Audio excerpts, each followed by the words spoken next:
We are grateful that you guys are joining us again.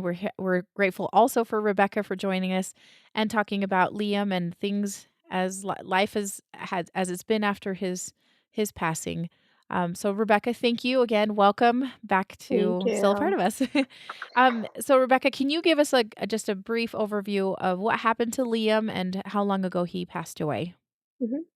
Liam was diagnosed with cystic hygroma, hypoplastic left heart syndrome, and hydrops, all caused from Noonan syndrome, and he passed away December 1st, 2020, so almost 2 years ago.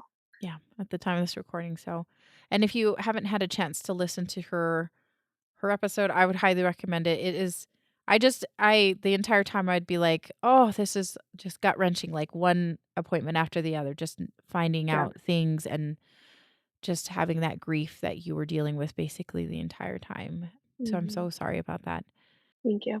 So we were talking earlier about what would be the best way to have this conversation, and I in just talking with Rebecca, I can tell she has a lot of thoughts on different things and what has helped and what has not helped. And so Rebecca, tell me a little bit, maybe the first 6 months looked like for you after Liam had passed away. Just kind of give us an overview of like how you navigated that. So the first 6 months were really hard. I was really numb. I wasn't eating a whole lot. It's expected.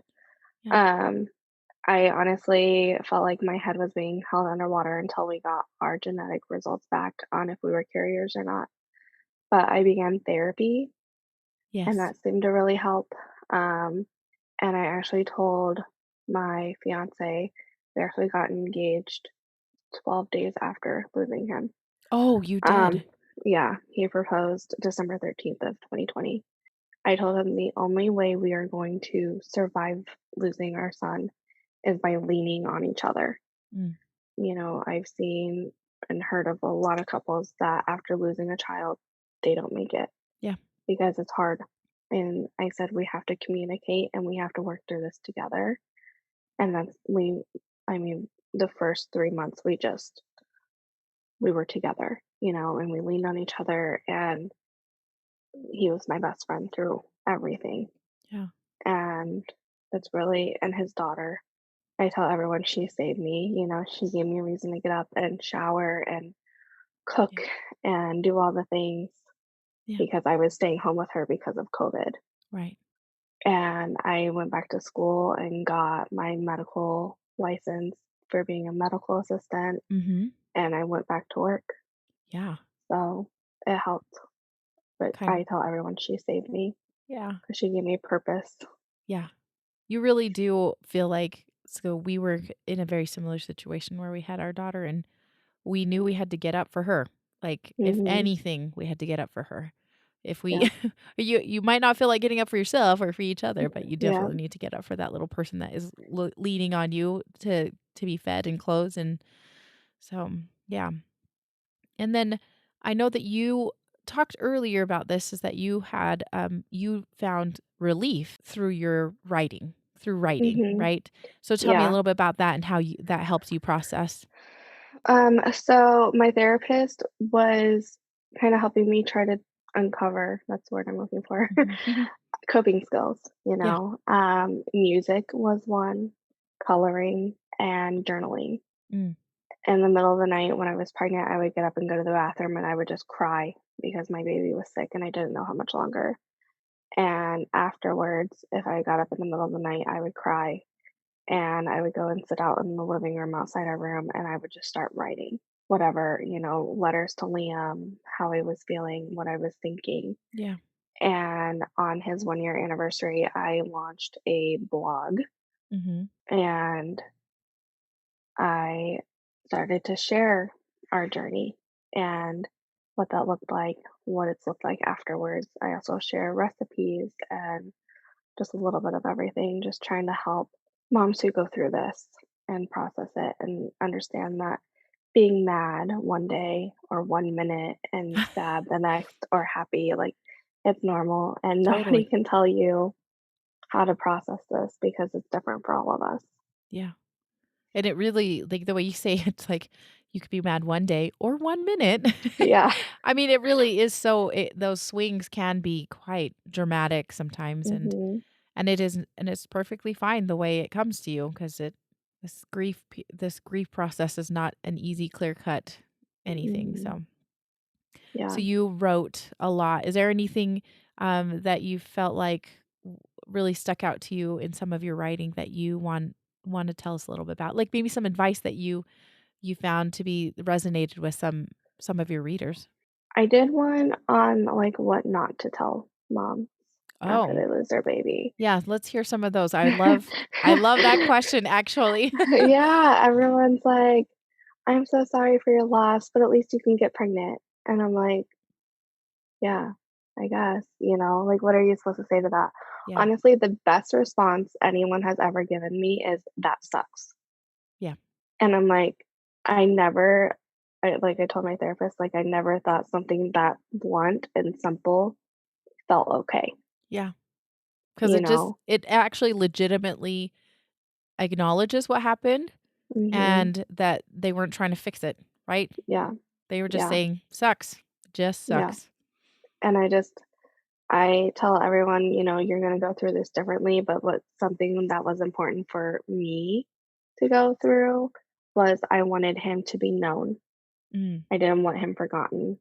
yeah, I want to include him in our holidays and pictures, family pictures and everything, and, like, make sure he knows that he is still loved even though he's not here. yeah, And to talk about him. If you guys have questions, ask me. yeah. And, my stepdaughter, I still have, like, on my unlocked screen, Mhm. when you get into my phone, the picture of me holding Liam. Oh, uh-huh. And she will sit there and she will say, "That's my brother. That's Oh. my brother Liam." Oh, And, like, I cry yeah, because she knows, and that means that I've done my part in her knowing yeah, that she has a brother, yeah. and baby Liam, and it's so cute, but it makes me feel good to know, like, that she knows that she has a brother. Yeah. And he's a part of your family, and you will talk Mhm, about him, and he will have a place in your family, I think. Yeah, that makes exactly. a big difference, I think. When you said that you try hard to encourage people to talk about it, have you found it to be people are a little awkward still? I mean, or have people embraced that? Have they been willing to bring him up and Yes and no, it kinda depends, like, a lot of, like, the older generations are Mm, kinda like, "We didn't talk about this?" yes. And I've kinda found family that I knew have had loss, Oh, they don't necessarily want to talk about it, but people that I didn't know, they're like, "I've had a miscarriage too." And yeah. I'm like, "What?" Like, never knew. Yeah. And, like, these are some of the strongest women I've ever known in my family, Yeah. and never knew my entire life. Yeah. So I've had people reach out to me, either they're going through it or a family member, and kinda have, like, been like, "Do you have any advice?" Or they'll read, like, my blog, and they'll be Mhm. like, "Wow, this was so helpful." Just trying to, like, channel all of these emotions. Yeah. But I think the most important thing is just, like, don't tell moms, like, "At least you got pregnant, you can Yeah. try again." I've actually had someone tell me, "How long are you going to be sad over this?" Oh, And I said, "I lost my son, my child. I didn't lose my car keys. Like, it's not something to just get over, right?" yeah. And it kinda shocked me because they've lost an adult child. Oh, So it was yeah. That's they might yeah, need to unpack some stuff there. Yeah. yeah. But just be mindful, I guess. Yeah. Holy cow, that's crazy. Yeah, I always appreciate when lost moms come and say validate exactly how I'm like, "Don't say that. That's not good." Yeah. Mhm, And then now that so you're coming up on 2 years now, mhm. what have you done to honor him or celebrate him? Because I know that you did something on his first birthday and you started a blog Yeah. that actually was sounds to be so helpful to people that are going through this. But what other Yeah. things are you doing? What are your yeah, I guess what are your plans on honoring him or celebrating him? So it was supposed to be on his first birthday, but it ended up being a couple days after. I put together donation bags Oh, okay. and I call it Liam's Legacy, and I Mhm. put like a little folder with like our story, but also some resources of like what to do if your breast milk comes in, you know. Yeah. I never did with him, so but I knew what to do if I was prepared, Yeah. as well as like you can reach out to counselors and whatnot.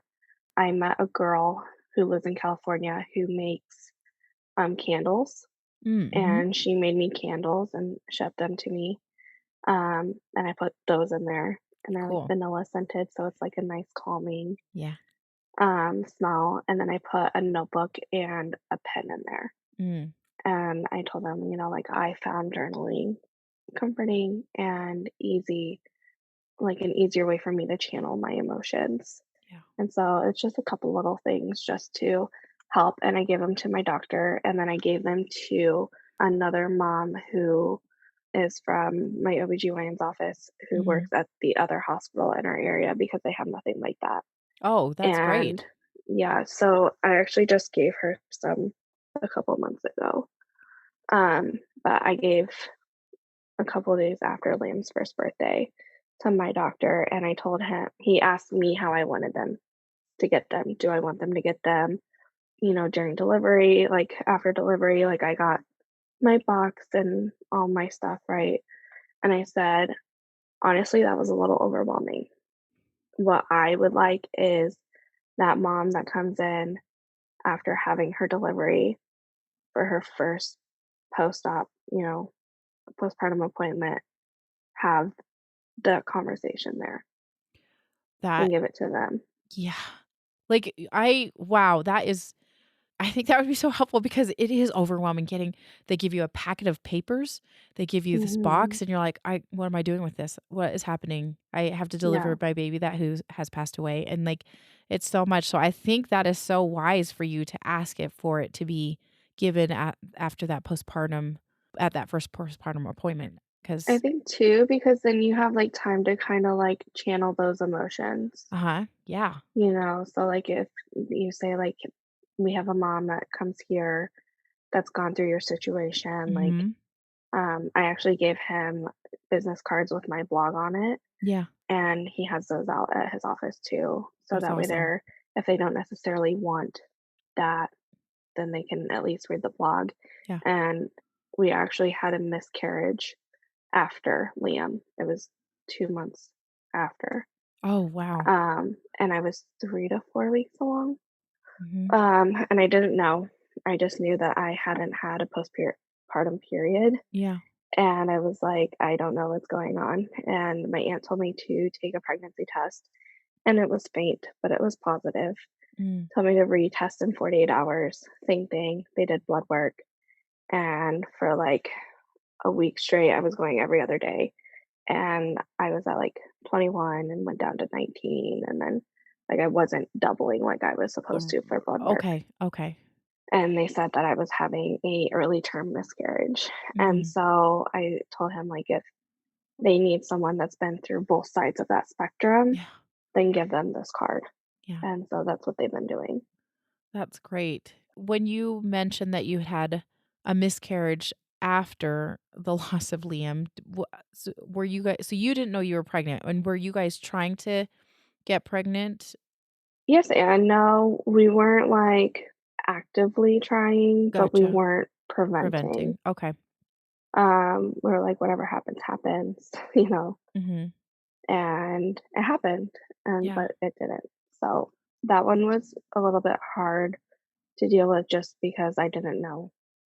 With Liam, I had facts, I had answers, I had diagnoses, Yeah. and I knew what was going on and why. Yeah. With this, I had no idea. Right. And that's None. I think that's unfortunately with the case in many cases of miscarriage is that there's no reason that Mhm. like we don't have enough information to because we have also had a miscarriage, but that was before our loss, and it was hard. It was Mhm. really hard. And I do wanna talk a little bit more about, if you don't mind, because we talked about this a little bit before, but you said that we could talk about this. You have a daughter now, I do. Yes. and so tell me, so you had your miscarriage, and then that probably was in its own self hard as well to go Yeah. through that, and It then took, like, 6 to 8 weeks for the miscarriage to clear my system. oh, gotcha, okay. It passed on its own, I didn't need a D&C, but the blood work was exhausting. Yeah. Um, at that point, I was just mentally between Liam and weekly viability checks, miscarriage, and then having to do weekly blood work, like, I was shot. It was Um, a lot, yeah. we were projected to get married May of 2022, Okay.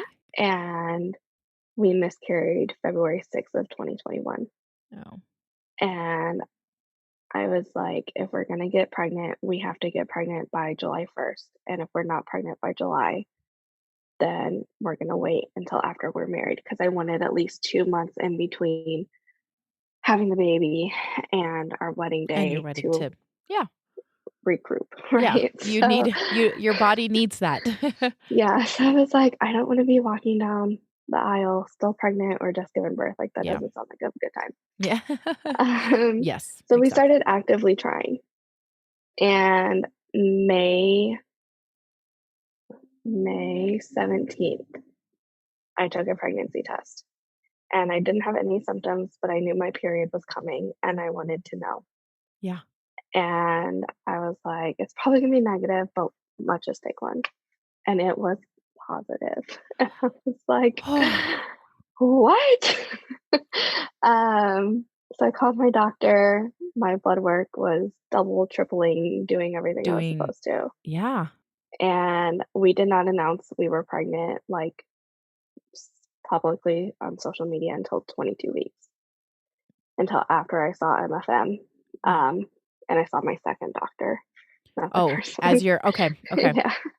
Um, and, um, yeah, we did all the things, had a baby shower, and she was born this past January. Yes, and Congratulations. thank you. Tell me about a little bit, because I'd like to ask this because this is a pretty common thing that sometimes that, you have a loss and then you have a baby afterward. Mhm.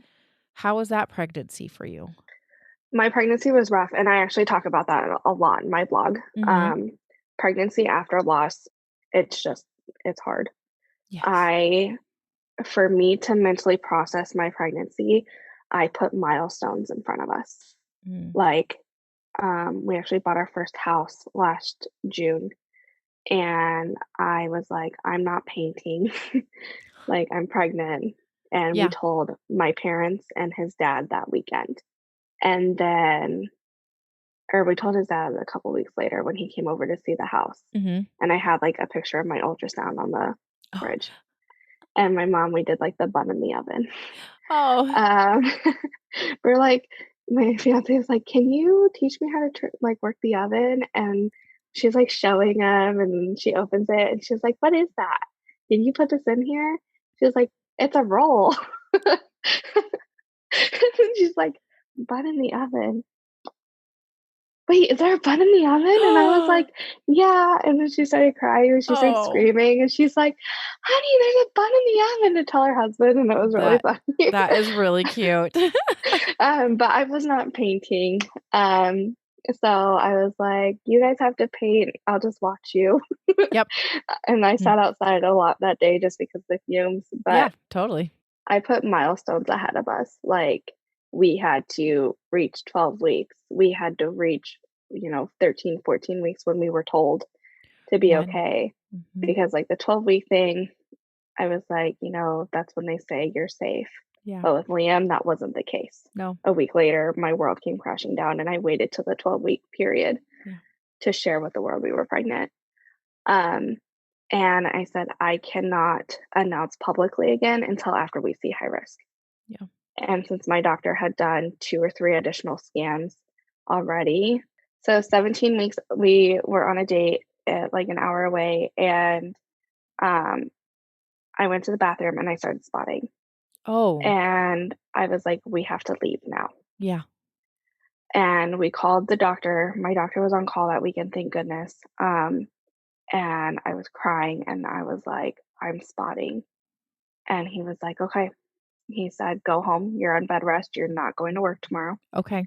And you are coming in and we're going to do an ultrasound and we will go from there." Okay. And I said, "Okay." And an appointment too. And so I called my boss and I said, "I can't come in. I've officially been put on bed rest. Mhm. I don't know what's going on." And I went in and she was fine. He said sometimes when they get close to 20 weeks, they put too much pressure on the cervix, Oh, trying to figure out like their wiggle room in the yeah. womb, um, and it causes spotting. Yeah. Okay. He said, "Baby is perfect. She's healthy. She is fine. 10 fingers, 10 toes. You're She fine." looks great. I said, "Okay." So 20 weeks, go and see high risk. He's like, "There's no fluid, there's no hypoplastic left heart syndrome, no hydrops, no Noonan syndrome. She's perfect." He said, "To be safe, we are going to do an echocardiogram." Oh, good. Okay. I said, "Okay." He's like, "Her brother had a heart defect. We're just gonna roll it out." Yeah. I said, "Okay." And 4 weeks later, I went back in and I had a very long scan. I had Gonna my take regular high forever. risk scan. Yeah, And totally. then the echocardiogram was like another 20 or 30 minutes. And then he came and talked to me and he's like, "She is perfect. So no issues with the heart No at all. issues. Great. No heart defect, no nothing." He said, Rebecca, "I'll see you." did you have, genetic testing done on her earlier? Mhm. Okay, and everything looks good Everything was as fine. far as you could see. Okay, and then Yep. her anatomy scan looked good, her echo looks good, so everything was kinda checking out. So Yeah. I like how you've done that where you're like, "Okay, I gotta get to this milestone," Yeah. and then this scan, and then this Yeah. thing. Were And you then pl it was like next, we need to hit the viability 24 weeks. Uh-huh, Okay, yes. we're there. All right, now to get to their trimester. Oh, we're there. Well, okay. You stay in there until after Christmas, ma'am. Yeah. Like, that was my one thing, like, I was like, "I do not want a Christmas baby." A and I'm like, "There's nothing wrong with that, but that's a lot." Yeah, yeah, it is a lot. And I was like, "Okay." And I was, like, having Braxton Hicks contractions, like, a lot in Mm. December. I Mhm. actually quit working the week of Thanksgiving. Okay, just to make sure that you were We taking were it easy. prepared, I was resting, we, like, did the, add up of daycare for his daughter who goes half Mhm. the week, Yeah, and then, like, our baby that would go full week, like, it didn't make sense. yeah. So, I was like, "Okay, we'll stay home, and then in a year, we'll reevaluate," you know? And so I stayed home, and she stayed in and stayed in. I In January, I ended up getting 2 infections that Oh, started that started labor, had to go to the hospital, have them stop them, and then because I wasn't progressing, oh, okay. so they just stopped them. Yeah, And then I okay. had COVID, and that started contractions again. They stopped them since I wasn't progressing, and then 2 weeks later, it was time for delivery. Okay. So, And she yeah. came, like, at 40 weeks or I guess you guys probably maybe went 30, 39, and 3. okay. Well, awesome. So, yeah. Um, I ended up with an emergency C-section after not progressing, Oh, okay. but, that was very traumatic in its own experience. Yeah. But, she is healthy and everything. She did have, like, oral ties, lip, tongue, and bilateral cheek Oh, okay. ties, Mhm. and we had to do, like, surgery for that Yeah, and okay. stretches and therapies and stuff like that, but I mean, in the And grand scheme of things, like, everything has been perfect yeah. Well, good. besides that. So, yeah, she's Yeah, perfect. it's well, it is a nice story to be able to tell after you've had a loss. Yeah. Like, and despite the loss, I mean, it doesn't negate it, doesn't get rid of Mhm. it or anything like that. Liam is still your son, but there is something really kind of like, okay, we got our little Madison here. Okay. Mhm. Yeah, you can Yeah. kind of breathe finally, right? Yes, she's 9 months, and she's crawling and standing herself up to stuff. yesterday she stood up and then, like, took a couple steps holding on to something, trying to, like, get Fun. her footing, Yeah. and I'm like, "Where did my baby go?" Yeah. Yep. So, it's It's amazing. yeah, it is amazing.